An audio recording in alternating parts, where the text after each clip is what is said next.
Bismillah, merhaba arkadaşlar. Assalomu alaykum hurmatli o'quvchilar. Bugundan boshlab sizlar bilan birgalikda Istanbul yabancılar için Türkçe ders kitobi o'quv qo'llanmamiz doirasida darslarni tashkillashtiramiz. A1, A2, B1, B2 to'rtta darajada ham biz aynan shu o'quv qo'llanmaga tayanamiz. Sizlar bilan A1 daraja darslarni boshlaymiz. Bugungi o'rganadigan mavzuyimiz marhaba deb nomlanadi. Marhaba. Sayfa bakıyorum.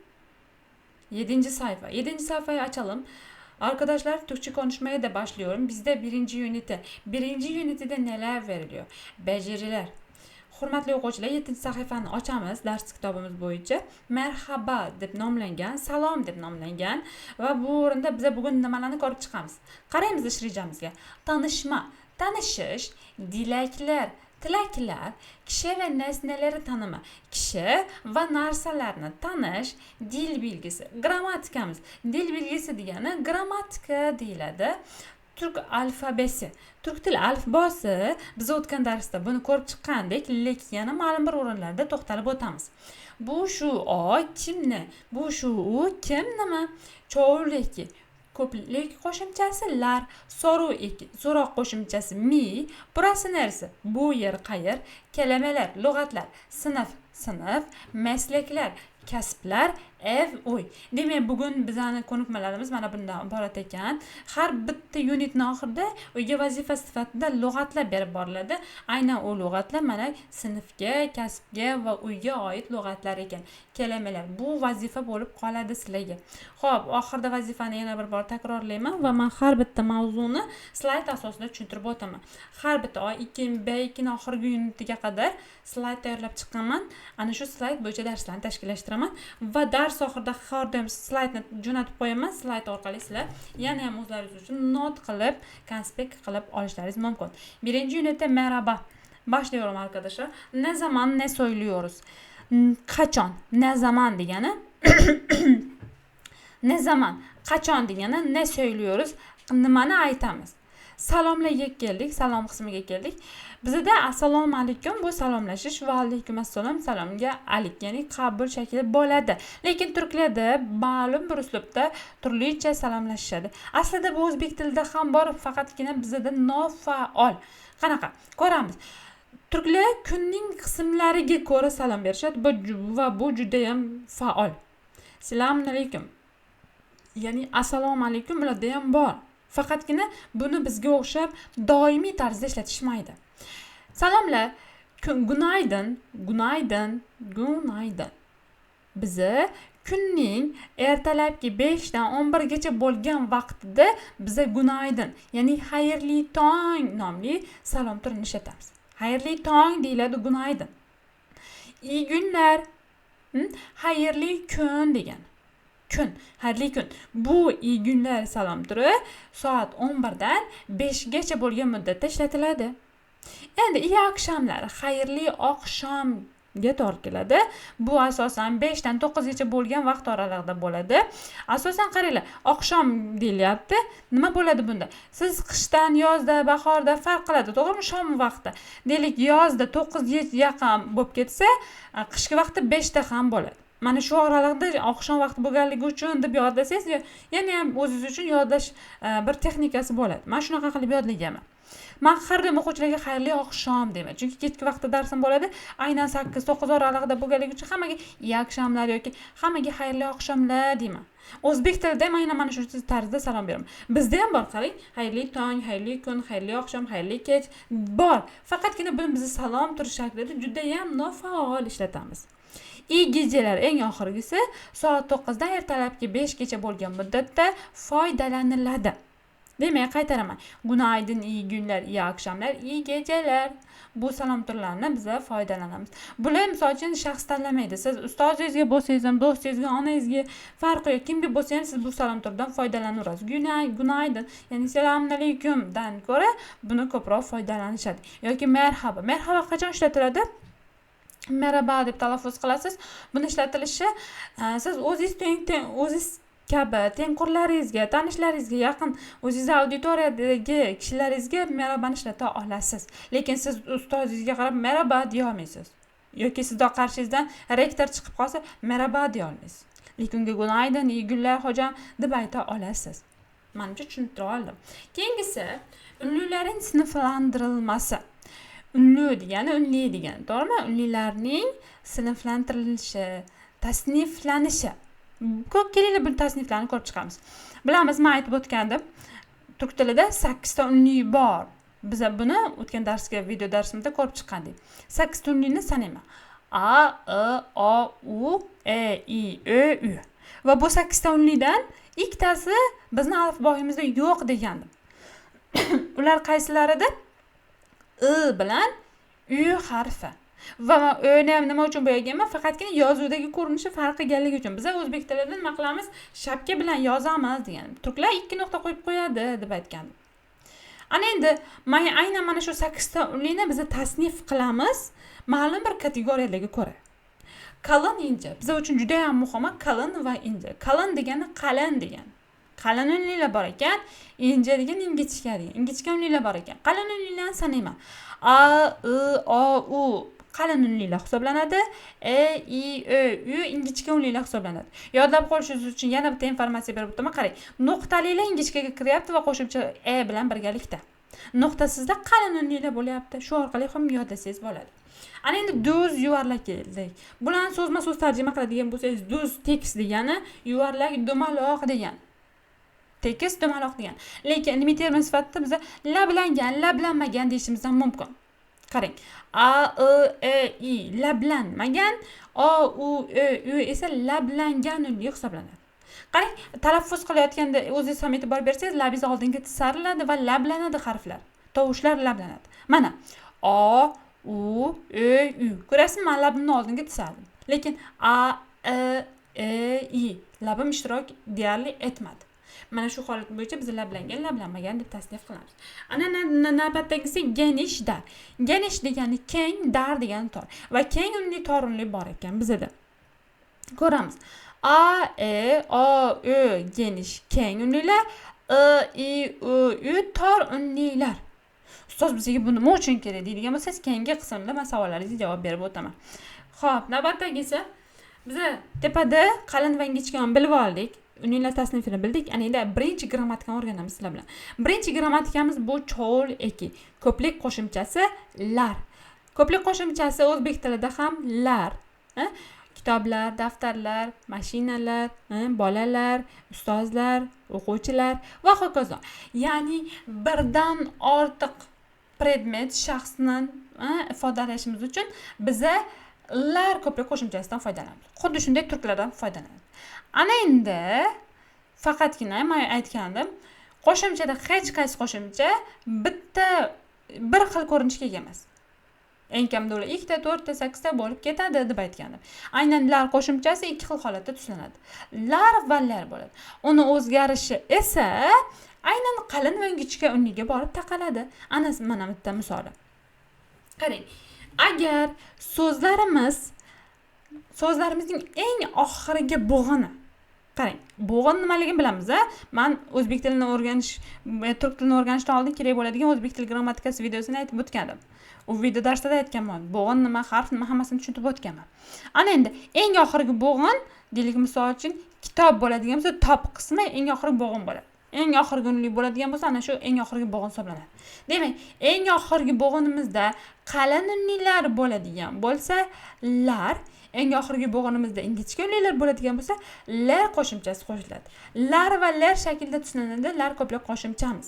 Misol, kitoblar, qizlar, qutular, televizionlar, penjaralar, kedilar, ko'ylar, uzumlar. Mana ko'ryapsizmi? Lar va lar shaklida tuslanadi. Ustoz, biz qo'shimchani qanday o'zgarishini qayerdan bilamiz degan savol paydo bo'ladi. Qarang, qo'shimchani yozilishiga diqqat qiling. Eng tepada L kichkina harfda, A katta harfda, R kichkina harfda. Ya'ni qo'shimchada A katta harfda berilgan. O'quvchilar buni o'zlaringiz uchun notiq qo'yinglar. Agar qo'shimchada qaysidir harf katta harf bilan berilsa, bilingki bu harf o'zgaradi degani. O'zgaradi bu harf. Lar bo'ldi. A o'zgardi. L o'zgarmadi. Ani o'zgartirdim men qalin va ingichka holatiga ko'ra. Xo'p, buni faqatgina A emas, boshqa harflar ham katta harfda bo'lishi mumkin. O'sha vaziyatda siz o'sha harfning o'zgarishini inobatga olishingiz kerak bo'ladi. Xo'p, demak, ikkinchi not bor bizda. Cho'g'liki ko'plab qo'shimchalari bilan bizga notlar beriladi. Birinchi notimiz raqamlar va miqdor so'zlar bilan birga qo'llangan ismlarda ko'plik qo'shimchasi kelmaydi. Raqamlar bo'lish kerak ekan, miqdor so'zlar bo'lish kerak ekan.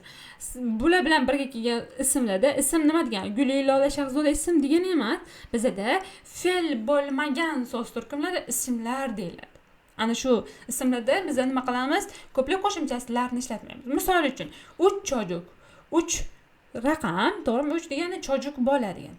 3 bola, 3 bolalar deb aytib bo'lmaydi. Chunki bolani ko'pligini ifodalovchi bu yerda 3 so'zi raqami bor. Raqam orqali ko'plik ifodalanadi. Agar raqam bo'lmaganda chojuklar desak bo'lar edi.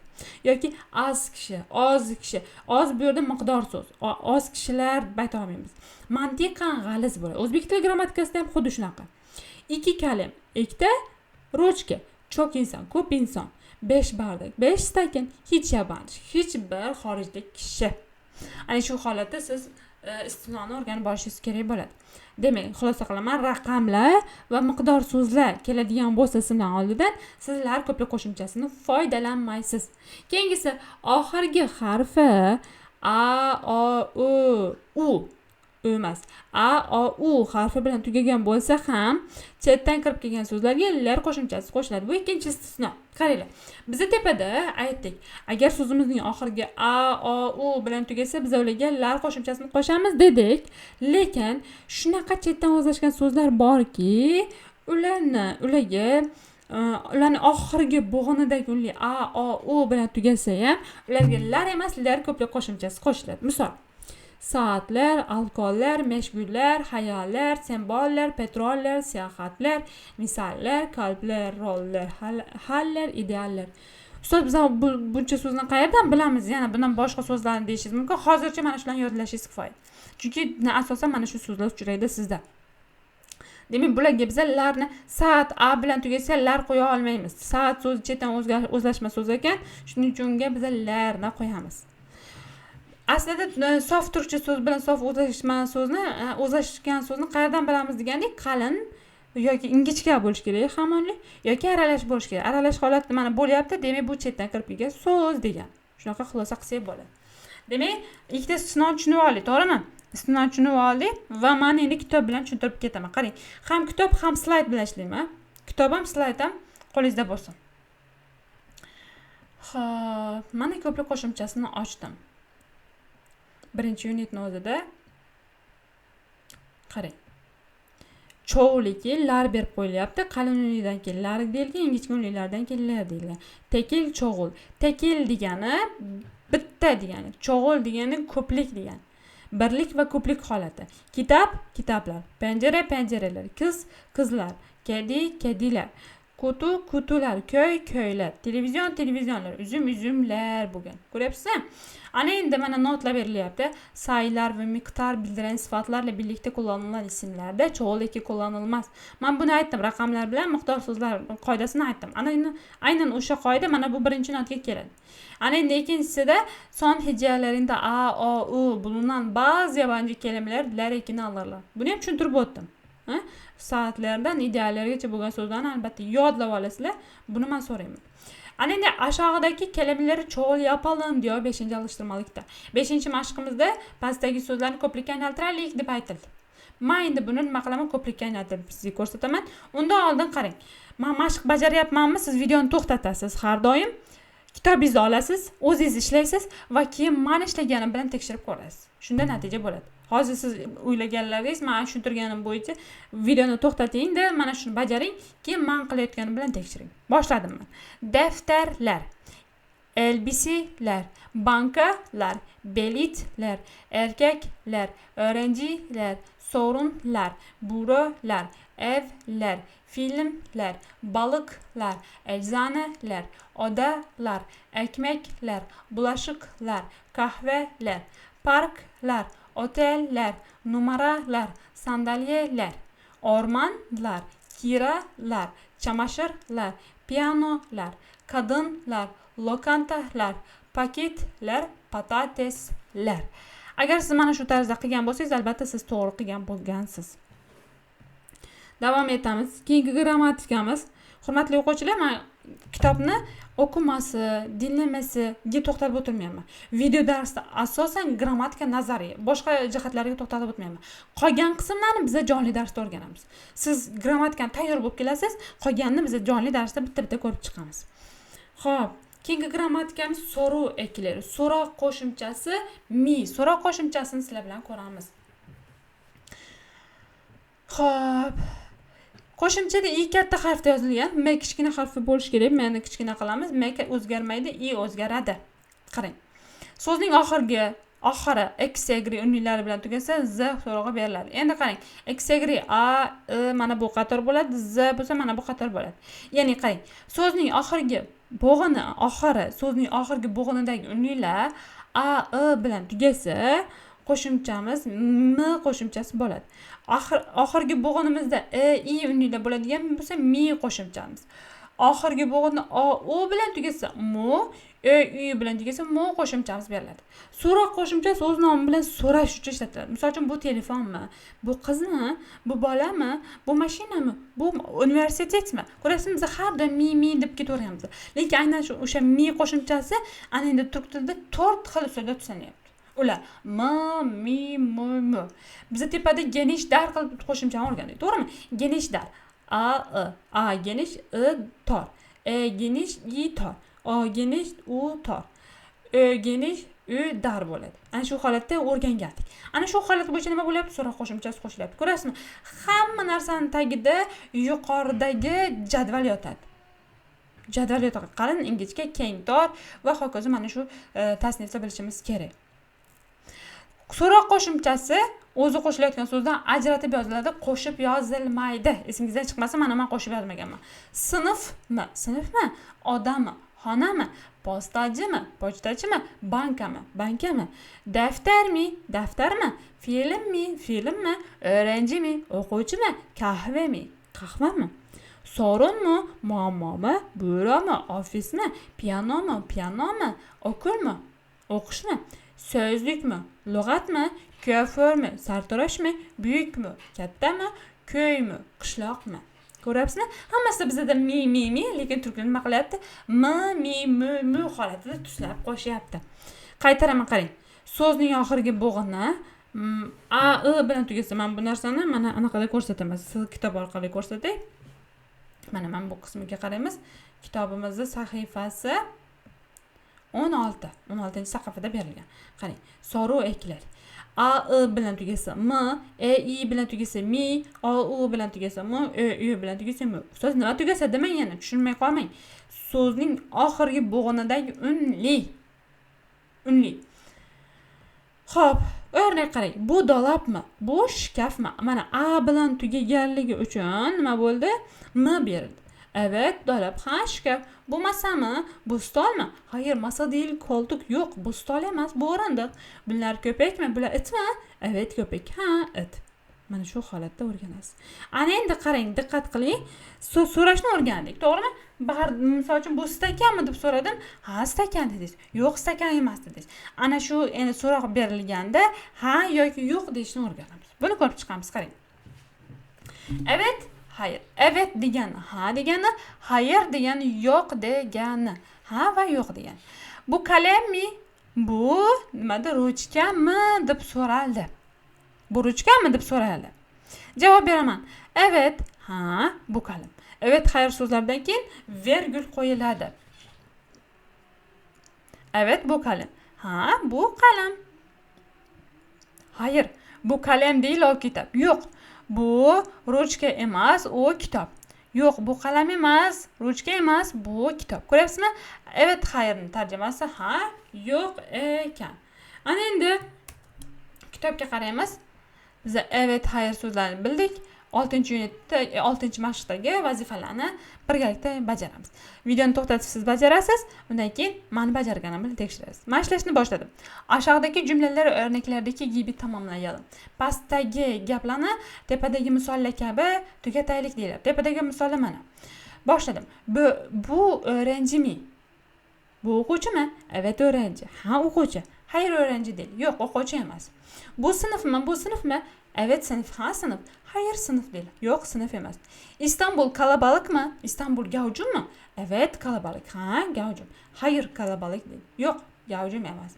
Bunlar yüzük mü? Bular üzük mü? Evet yüzük. Ha üzük. Hayır yüzük değil. Yok yüzük emas. O postacı mı? O poçtacı mı? Ha poçtacı. Evet postacı. Ha postacı. Hayır postacı değil. Yok postacı. Poçtacı emas. Ev temiz mi? Uy toza mı? Evet temiz. Ha toza. Hayır temiz değil. Yok toza emas. Ana endi men bu değil so'zini nima aytib o'tay? Değil so'zini nima ekanligini faqat değil dedim. Bu birinchi unitdan alifbo mavzusini tushuntirganda, g'ni o'rgatganimda aytib o'tgandim. G'ni y deb o'qidim men ingichkalar orasida. Qarang, değil bu. Emas. Yo'q. Mashina emas. Yo'q. O'quvchi emas. Yo'q. Pochtachi emas dedik. Ko'rasizmi? Emas so'zini değil bilan berilyapti. Ana endi 7-mashqni bajaraman qarang. 7-mashqda nima deyapti? Aşağıdaki cevaplara uygun sorular yazınız. Pastdagi javob berilgan ekan. Endi biza mos savol yozishimiz kerak ekan. Mos savol yozingan. Evet bu sandal. Ha bu stol deyilyapti. Bu sandalye mi? Deb savol beraman. Bu sandalye mi? Evet bu sandalye. Hayır köpek değil. Bu köpek mi? Hayır bu köpek değil. Evet şu sözlük. Şu sözlük mü? Evet şu sözlük. Hayır o gözlük değil. O gözlük mü? Hayır o gözlük değil. Ko'ryapsizmi? Mana shu tarzda siz nima qilasiz? Savollarga javob berib o'tasiz. Xo'p, o'ylaymanki bu daqiqa videomiz yozilyapti. Davom etaman. Ko'rsatish olmoshi. Ko'rsatadi o'z nomi bilan. O'z nomi bilan ko'rsatadi. Qarang. Bizda bu shu o ko'rsatish olmoshlari bor. Mana bu shu o. Biz buni yaqin, uzoq, juda ham uzoq masofaga ko'ra ishlatamiz. Biz buni yaqin narsalarga nisbatan predmet, shaxs nima bo'lishiga nisbatan nima bo'lishidan qat'iy nazar yaqin bo'lgan jihatidan biz buni ishlatamiz. Agar u uzoq bo'ladigan bo'lsa shuni ishlatamiz. U juda ham uzoq bo'ladigan bo'lsa oni ishlatamiz. Mana bu masa, bu stol, shu masa, shu stol, olmasa o stol bo'ladi. Ya'ni bu masa yaqin, shu masa uzoq, olmasa cho'q uzoq. Buni rasmini sizlarga ko'rsatib o'taman. Mana diqqat qilib ko'rsangiz bo'ladi. Mana bu masa. Ko'ryapsizmi? Biz o'zimizga nisbatan yaqin bo'lganligi uchun buni ishlatdim. O'zimizga nisbatan uzoqroq bo'lganligi uchun shuni ishlatdim. Bizga nisbatan juda ham uzoq bo'lganligi uchun oni ishlatdim. Va shu tarzda siz ham o'z nutqingizda qo'llaysiz, foydalanasiz. Bu shu o. Bu nedir? Bu nimadir? Bu dolapdir, bu shkafdir. Bu kimdir? Bu kimdir? Bu o'rgatmandir, bu o'qituvchidir deb aytilyapti. Bu shu oni shundan nima qilasiz? Bilib olasiz. Davom etaman, qarang. Burasi neresi? Bu yer qayer olmoshiga keldik. Burasi neresi degan bu yer qayer degan savolga javob bo'ladi. Men bu deb ketaverdimmi, to'g'rimi? Ko'rsatish olmoshlarini. Bu bular faqatgina kishi va narsalar uchun ishlatiladi. Biz o'rin joyga nisbatan burasi neresidan foydalanamiz. Burasi olmosh o'zgarib ketaveradi. Mana burasi, shurasi, orasi. Burasi degani bu yer, shurasi degani shu yer, orasi degani u yer degani. Qaytaraman. Bu yer, shu yer, u yer. O'rin joyga nisbatan ishlatiladi. Burasi neresi? Burasi mağaza. Bu yer qayer? Bu yer magazin. Shurasi neresi? Shu yer qayer? Shurasi bog'cha. Shu yer bog'. Orasi neresi? U yer qayer? Orasi sokak. U yer ko'cha. Yoki orasi Istanbul, u yer Istanbul. Ko'ryapsizmi? O'rin joyga nisbatan biz burasi, shurasi, orasi ko'rsatish olmoshlaridan foydalanamiz. Mana kitobda ham ko'rib o'tamiz bu qismini. Xo'p, mana burasi neresi? Burasi bu yer qayer? Bu yer uy. Shurasi neresi? Shu yer qayer? Shurasi bog'cha, shu yer bog'. Orasi neresi? U yer qayer? Orasi sokak. U yer ko'cha. Burası Ankara mı? Bu yer Ankara mı? Evet, burası Ankara. Ha, bu yer Ankara. Hayır, burası Ankara değil, İstanbul. Yok, bu yer Ankara emas, İstanbul. Şurası İzmir mi? Evet, şurası İzmir. Hayır, Bursa. Şu yer İzmir mi? Evet, ha, şu yer İzmir. Hayır, Bursa. Yok, Bursa deb aytilyapti. Davom etaman. Hop, savollar qismiga o'tishdan oldin kitobga o'tib ba'zi qismini tushuntirib o'taman yana. Hop.